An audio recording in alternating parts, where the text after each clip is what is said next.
তানিয়া আপু, কেমন আছেন আপনি? আমি ভালো আছি আলহামদুলিল্লাহ। আপু, আপনি কেমন আছেন? জি, আলহামদুলিল্লাহ ভালো। আপু, আমরা যে বিজনেসটা করছি এটা তো রিয়েল এন্ড লেজিট বিজনেস, তাই না? হ্যাঁ। এটা আপনি একটু বুঝাই বলেন যে কেন এটা আমরা রিয়েল এন্ড লেজিট বিজনেস বলছি। Thank you so much Sharmin আপু আমাকে এই কোশ্চেনটা করার জন্য। অনেস্টলি আমি মনে করি আসলে অনেকেই আছেন যারা অনলাইন বিজনেস শুনলেই মনে করেন যে এই বিজনেসটা আসলে হয়তো লেজিট না, বা অনলাইন বিজনেস মানে তারা আসলে একটু কনফিউশন ফিল করেন। কারণ এখন বর্তমানে আসলে অনলাইনে ফেক অনেক কিছু আছে। সো অনলাইন মানে আসলে ফেক এবং রিয়েল এই দুইটা মিলে। সো এই কোশ্চেনটা যদি কেউ করে থাকে আসলে খুবই নর্মাল, এবং আমি এটা নরমালি নেই। কারণ অনেকেই আছে যে কোশ্চেনটা করেন হয়তোবা ল্যাক অফ নলেজ থেকে, বা অনেকে আসলে করেন যে কোয়ারিজ থেকে। সো ইনফরমেশন গ্যাদার করার রাইট আসলে সবারই আছে। সো আমিও শুরু করার আগে কিন্তু অনেক রিসার্চ করেছি। সো আমার কাছেও সব থেকে ইম্পর্টেন্ট বিষয় ছিল যে ট্রান্সপারেন্সি এবং লিগালিটি। সো আমার প্রথম কথা হলো এই বিজনেসটা আসলে কোনো ওভারনাইট কোম্পানি না। এটা বলতে আমি যেটা বোঝাচ্ছি আসলে আমরা যে কোম্পানির সাথে অ্যাফিলিয়েটেড, এরা কিন্তু ওভারনাইট কোনো কোম্পানি না। সো এই কোম্পানি কিন্তু 50 বছরেরও বেশি সময় ধরে এই বিজনেসটা কিন্তু পরিচালনা করতেছে, এবং লাস্ট 10 ইয়ার্স ধরে হচ্ছে এই বিজনেসটা অনলাইন প্ল্যাটফর্মে কিন্তু অনেক বেশি এক্সপ্যান্ড হয়েছে। সো আমরা স্পেশালি যদি কোভিড এর কথা বলি, কোভিড এর সময় আমরা দেখেছি যে আসলে অনলাইন সিস্টেমটা আসলে কতটা পাওয়ারফুল। সো আমরা কিন্তু বাচ্চাদের স্কুল অনলাইনে করেছি, শপিং আমরা অনলাইনে করেছি, গ্রোসারি হোক বা অন্য কোনো শপিং হোক, বা ব্যাংকে যত কাজ আছে ব্যাংকিং সেক্টরের কাজ আমরা অনলাইনে করেছি, এমনকি ডক্টর অ্যাপয়েন্টমেন্টও কিন্তু আমরা অনলাইনের মাধ্যমেই কিন্তু করেছি। সো পুরো পৃথিবী কিন্তু অনলাইনের উপরেই কিন্তু ডিপেন্ড ছিল। আর ঠিক সে সময় কিন্তু আমাদের বিজনেসটা অনেক বেশি কিন্তু গ্রো করেছে, এবং মানুষ কিন্তু তখন আসলে ফিল করেছে যে আসলে অনলাইনই কিন্তু অ্যাকচুয়াল ফিউচার। সো দ্বিতীয় আমি যে গুরুত্বপূর্ণ বিষয়টা বলবো সেটা হচ্ছে আমাদের বিজনেসটা কিন্তু 100% ট্যাক্সেবল।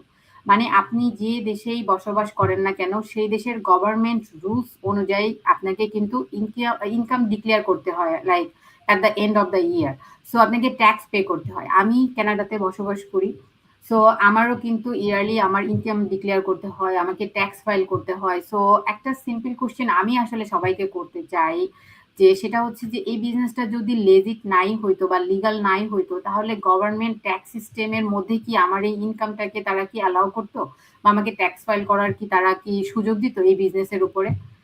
সো আরো একটা বিষয় হচ্ছে গিয়ে আমরা জানি যে কোনো দেশে আসলে বিজনেস করতে গেলে আপনাকে কিন্তু লাইক প্রপার ডকুমেন্ট মেনটেন করতে হয়, লাইক প্রপার পেপার ওয়ার্ক করতে হয়। আপনাকে একটা বিজনেস প্ল্যান দিতে হবে, বা তাদের যে রুলস রেগুলেশন আছে সেটার ভিতরে আপনাকে আসতে হবে। তারপরে কিন্তু আপনি একটা বিজনেস করার পারমিশন পাবেন, বা একটা লাইসেন্স আপনাকে নিতে হবে, রেজিস্ট্রেশন করতে হবে। সো আমাদের এই বিজনেসটা কিন্তু আহ সারা বিশ্বে লাইক 27টা দেশে কিন্তু আমাদের এই বিজনেসটা রান হচ্ছে, অপারেট হচ্ছে। সো ফিজিক্যালি আমাদের কিন্তু অফিস আছে। সো আমি কানাডাতে আছি। সো আমি কানাডার কথা বলবো যে আমাদের কানাডাতে কিন্তু আমাদের ২টা ফিজিক্যাল কিন্তু অফিস আছে। সো একটা বিজনেস যদি লেজিটি না হইতো, একটা বিজনেস যদি লিগালি না হইতো, তাহলে কি গভর্নমেন্ট পারমিশন দিত? লাইক গভর্নমেন্টের হয়ে যারা কাজ করে, যারা এই পেপার ওয়ার্ক গুলা দেখে, বা যারা এই পেপার ওয়ার্ক গুলা লাইক পারমিশন দেয়, তারা তো ওয়েল এডুকেটেড, সেজন্য তো তারা ওরকম একটা পজিশন হোল্ড করতেছে। বা তারা প্রপার রুলস রেগুলেশন না মেনটেন করে তো একটা কোম্পানিকে একটা ব্রাঞ্চ ওপেন করার পারমিশন দিবে না, বা একটা লাইসেন্স দিবে না। স্পেশালি আমি কানাডাতে থাকি, আমি কানাডার কথা আবারও বলবো। So, এইসব জায়গায় তো এগুলো চিন্তা করাই যায় না। সো আমাদের বিজনেসটা যদি লিগাল বা লেজিট নাই হইতো, তাহলে এতগুলো দেশে লাইক 27টা দেশে, আর সব দেশের কি বিজনেস করার রুলস রেগুলেশন কি একই রকম? অবশ্যই কিছুটা তো ডিফারেন্স আছেই। সো এই 27টা দেশে আমাদের ফিজিক্যালি অফিস আছে, আমাদের বিজনেসটা আমরা অপারেট করতেছি, তাহলে এটা কিভাবে আমরা করতেছি, তাই না? সো বিজনেসটা অবশ্যই লিগাল লেজিট বলে কিন্তু এটা কিন্তু আমরা পারমিশন পেয়ে আমাদের কিন্তু ফিজিক্যাল ব্রাঞ্চ গুলো আমরা এখানে অপারেট করতে পারতেছি। সো আরেকটা বিষয় আমি খুবই অ্যাপ্রিসিয়েট করি আমাদের বিজনেসের ক্ষেত্রে, সেটা হচ্ছে আমাদের বিজনেসটা কিন্তু খুবই ট্রান্সপারেন্ট। লাইক যারা এই বিজনেসটা শুরু করবেন তাদের কিন্তু রিসার্চ করার অপশন আছে। আমাদের কোম্পানি কিন্তু আপনাকে অপশন দিবে যে আপনি রিসার্চ করেন, ইনফরমেশন গ্যাদার করেন, তারপরে কিন্তু আপনি বিজনেসটা শুরু করবেন কি করবেন না এ বিষয়ে কিন্তু আপনি সিদ্ধান্ত নিতে পারবেন। সো এখানে কিন্তু আপনার কোম্পানি স্ট্রাকচার হচ্ছে গিয়ে আপনার কোম্পানি সম্পর্কে ইনফরমেশন গ্যাদার করার কিন্তু আপনার সুযোগ আছে। আপনার কিন্তু ট্যাক্স ইনফরমেশন লাইক ট্যাক্সের স্ট্রাকচার কেমন হয় আমরা আপনাকে লাইক ডকুমেন্ট গুলা দিব যে কিভাবে আমরা ট্যাক্স ফাইল করি বা আমরা যে ট্যাক্স ফর্ম গুলা পাই সেগুলো আপনাদের সাথে আমরা শেয়ার করব। এবং আমাদের যে ফিজিক্যাল অফিসগুলো আছে, আপনি যদি কানাডাতে হন বা অন্য যে দেশে আপনি থাকেন না কেন, এই 27টা দেশের মধ্যে যদি আপনি বসবাস করেন বা আমাদের বিজনেসটা আসলে অপারেট করতেছি, যে আমাদের যদি ফিজিক্যালি ব্রাঞ্চ আছে, সো আপনি কিন্তু ব্রাঞ্চ গুলো চাইলেও ভিজিট করতে পারবেন। সো আপনার কিন্তু অপশন আছে যে ইনফরমেশন গ্যাদার করার। এমন না যে আপনি বিজনেস সম্পর্কে জানলেন এবং কালকে আপনাকে শুরু করতে হবে। সো আমাদের কোম্পানি কিন্তু আপনাকে সুযোগ দিবে। সেই জন্য আমি বলতেছি যে আমাদের বিজনেসটা কিন্তু খুবই ট্রান্সপারেন্ট। আর আজকাল ইনফরমেশন গ্যাদার করা আপু এমন কোনো ডিফিকাল্ট কোনো কিছু না। আপনি গুগল করলে, ইউটিউব করলে আপনি কিন্তু ইনফরমেশন কালেক্ট করতে পারবেন যে আপনি এই কোম্পানি সম্পর্কে জানতে চান বা এই বিজনেস সম্পর্কে আপনি আইডিয়া নিতে চান। সো আমি সবসময় যেটা বলি, আসলে কোনো বিজনেস করার আগে আসলে ব্লাইন্ডলি আসলে ট্রাস্ট করে কোনো কিছু শুরু করা উচিত না, রিসার্চ করা উচিত। আর এই বিজনেস এমনভাবেই সেট আপ করা যেখানে আপনি নিজে সময় নিয়ে নিজেই যাচাই করতে পারবেন। লাইক আমি যদি একটা এক্সাম্পল দিই, আমার নিজের এক্সাম্পল দিতে আসলে খুব বেশি পছন্দ করি। সো আমি একজন ইমিগ্র্যান্ট হচ্ছে গিয়ে প্যারেন্ট। সো আমার ব্যাংকিং ব্যাকগ্রাউন্ড থেকে এসেছি। আমি আমি এমন কোনো আসলে বিজনেসের সাথে কি নিজেকে ইনভলভ করব যেটা আমার জন্য আসলে রিস্কি হতে পারে বা ইলিগাল হতে পারে। আমার বাচ্চা আছে, আমার ফ্যামিলি আছে, সো আমার একটা ফিউচার আছে, আমার একটা রেপুটেশন আছে। সেই বিজনেসটা যদি লিগাল বা লেজিট না হইতো তাহলে কি আমি বিজনেসের মধ্যে নিজেকে ইনভলভ করতাম? সো আমি পার্সোনালি আসলে অনেক সময় নিয়ে আসলে এই বিজনেসটা রিসার্চ করেছি, বিজনেসের সিস্টেম সম্পর্কে বুঝছি, ট্রেনিং গুলা দেখছি, রুলস লাইক ট্যাক্সের রুলস রেগুলেশন জানছি। তারপরে কিন্তু আমি ডিসিশন মেক করছি যে আমি এই বিজনেসটা করবো কি করবো না। সো অনেস্টলি আপু, লাস্টে যদি আমি বলি, একটা লেজিট বিজনেস বোঝারও কিছু কিন্তু সাইন আছে।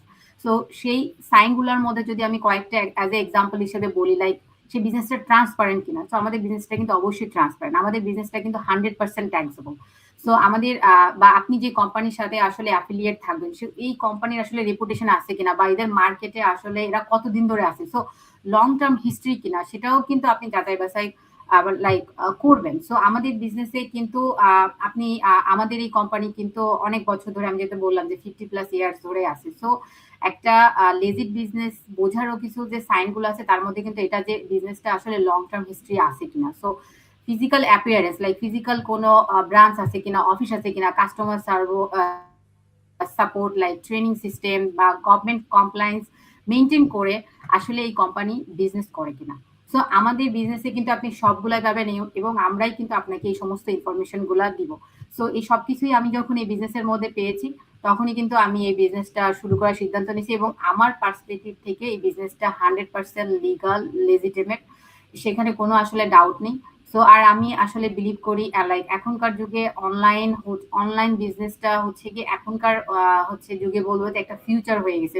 ভবিষ্যতে এটা একটা বড় একটা আসলে বিজনেসের ক্ষেত্রে বড় একটা পার্ট হয়ে যাবে যে অনলাইনে বিজনেস করা। কারণ পুরো পৃথিবী কিন্তু এখন ডিজিটাল হয়ে যাচ্ছে, আরো বেশি ডিজিটাল হবে।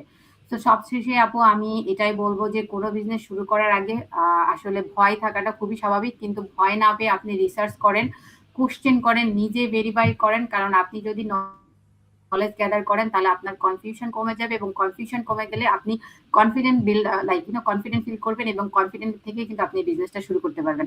Thank you so much. Right আপু। আর হ্যাঁ, আরেকটা জিনিস হলো আমাদের কিন্তু শুরুতেই সিন নাম্বার প্রোভাইড করতে হয়। সো এখানে ইনকাম ফাঁকি দেওয়ার কিন্তু কোনো ওয়ে নেই। আর ইয়ার এন্ডে আপনি তো T4 পাবেনই কানাডায়। আর আপু যেটা বললো 27টা দেশে আমাদের 46টা ব্রাঞ্চ আছে। সো এটা যদি লিগালি না হইতো এতগুলো দেশে কিন্তু এতগুলো ব্রাঞ্চ থাকতে পারতো না। আর এটা অনেক মোর দেন 50 ইয়ার্স ওল্ড একটা কোম্পানি, এটা একটা ওয়েল স্ট্যাবলিশড বিজনেস। সো আপনাদের তারপরেও যদি কনফিউশন থাকে নিজেদের মতো করে অবশ্যই রিসার্চ করবেন। আর এটা অনেক একটা লাইফ চেঞ্জিং বিজনেস হতে পারে আপনার জন্য। এটাই। সবাই ভালো থাকবেন। Bye bye.